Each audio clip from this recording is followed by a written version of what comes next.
Hi, Gary Clapin here.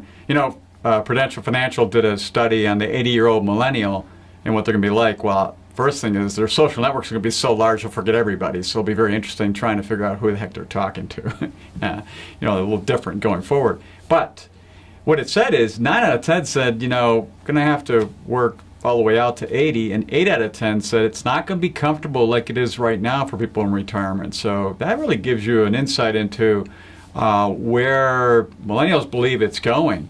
And it's interesting because to me, that's kind of a scarcity mindset. And quite frankly, makes a lot of sense because if you look at the last 20 years of what's happened in this country, although we've had phenomenal technological growth and advancement and so forth, it has not been fun.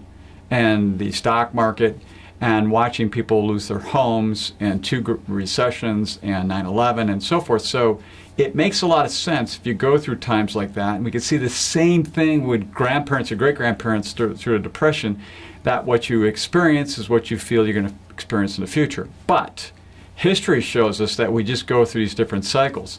And by the time 80-year-old millennials show up, that's half a century away, we'll be in a totally different cycle. So quite frankly, I'm not even sure what this is going to look like.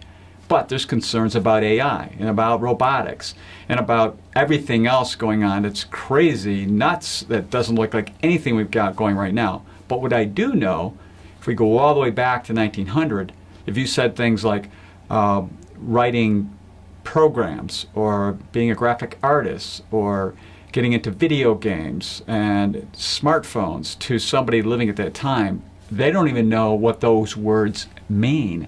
And quite frankly, a vast majority of jobs now are in this area that did not exist back then. So we know one thing, that there'll be jobs we can't even think of today that will replace the jobs we're currently doing.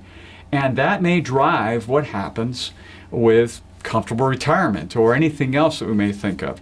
And I like to look at it in terms of an abundance mindset of what will be the same, what kinds of things will stay the same, and how we can navigate our way through so that we're not hanging around at 80 years old still trying to figure out when we're going to retire, because that's no fun for anybody. So until next time, enjoy.